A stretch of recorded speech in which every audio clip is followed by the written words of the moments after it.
Okay, you guys know that I like big knives, and I cannot lie. Never mind. Today we've got the Kris Voyager from Cold Steel. This is the XL version. Came to me from my buddy Gary. I recently did a Cold Steel Raja 2 video, which was a ginormous knife. That day, literally, Gary went on Amazon, ordered this guy, had it sent to me, and I had it that night. Like I don't normally get one-day deliveries here from Amazon, even though there is a distribution center 15 minutes down the street, give or take. Usually the stuff I order, it takes 2 days regardless. Every so often, I get a same-day delivery, but yeah, it was pretty funny when he told me he was ordering me a Cold Steel, so I knew about it, and it showed up that evening. I took a picture and sent it to him. He goes, "Damn, that was fast. I just ordered it this morning." I was like, "Damn, okay." So anyway, let's dive into this. I like Cold Steel. I'm a big fan in general. Here it is next to the Sharpie, just so you can get some kind of size perspective. And here it is still with the Sharpie. This thing is crazy. Now, you know I like big knives. I've got the Phil Harvey Peacemaker. I've got the Vandermeulen the Vandermeulen Blade Works Homosaurus, which is slightly bigger than the Voyager.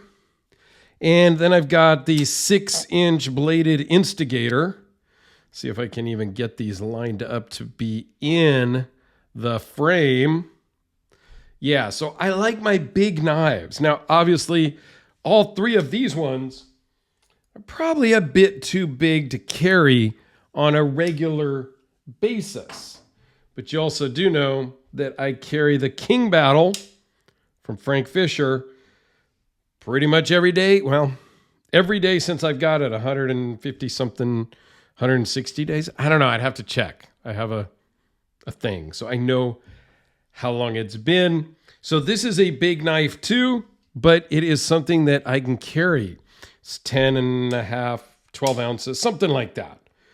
But a little more practical and easier to manage than this almost two-handed Kris Voyager. Yeah, it's super cool.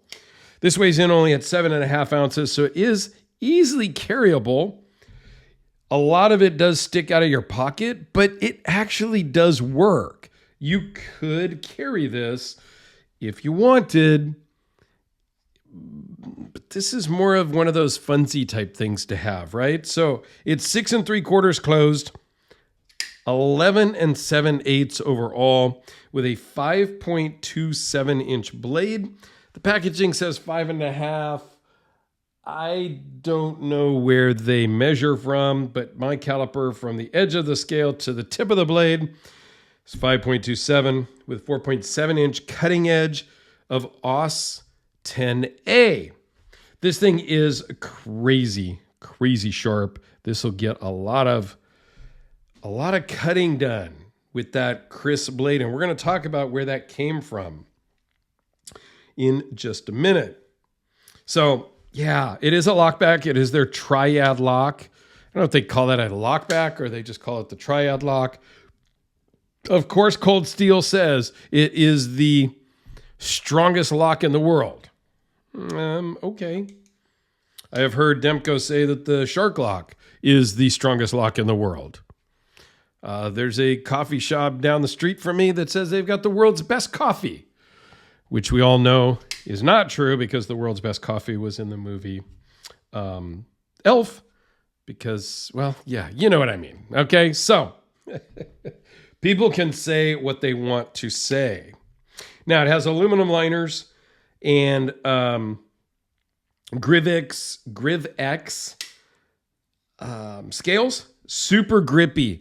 This is going to it's going to be a pocket shredder right here under the clip for sure, because the clip is really small. There's not a lot of flex there. There is enough to get it in and out of your pocket just fine, But this is really aggressive on the scales. So you're going to potentially have some pocket shredding going on. It's comfortable to the hand. Like, it's not uncomfortable or sharp, but in your jeans, it's going to have a bit of a problem. Just take a look at that wavy blade. I think it's awesome. I didn't even look up what these are going for price-wise. I'll put an Amazon link down in the description if you want to pick yourself up one. Reversible pocket clip. I think they're awesome. It's super, super cool. So, where did the Kris blade come from? That's K-R-I-S. From Indonesia. Central Java specifically is really the birthplace from what everybody can come up with. And this blade shape dates back to the 10th century. It's kind of an heirloom blade. It was a special occasion blade. A lot of the court officers would wear them, special soldiers. It's said to have like religious and magical powers.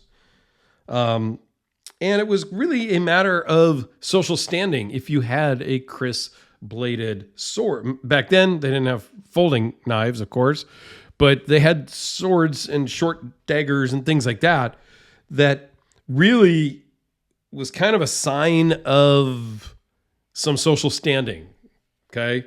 Because these were used in ceremonies, carried for religious purposes and things of that nature.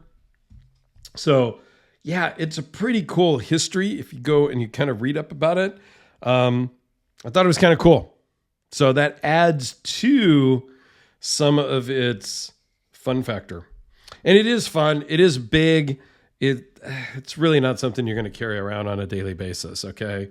I don't know who Cold Steel is trying to fool, but it is pocketable. It does thumb open really nicely.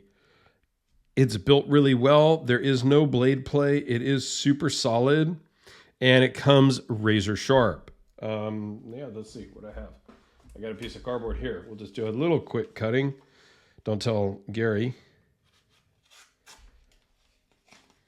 Oh, man, that just flew across the room. It's a little weird with that undulated blade to really kind of get in there and work it, but it does work. I don't know. I think it's pretty cool. This one's a little bit weird because it's got the tapey stuff there, so that always does kind of gum up the works a little. But all in all, this thing will cut and do some work if it's something you want to use. Normally, yeah, I don't know. I'm not sure what Gary's intention is with this other than it was cool and he wanted it, and that is good enough for me. So, here's one more size comparisons with the Spyderco Delica. Let me know your thoughts down below. I think Cold Steel does some super cool stuff, and yeah, it's on that affordable price range usually, and they've just got some cool stuff. So check them out. I'm sure everybody already knows all about Cold Steel, but you know, what can you do? Thanks, guys. I think I have a Cold Steel playlist. If so, I'll put something up here in the corner. Go check it out, whatever it is, and let me know what you think.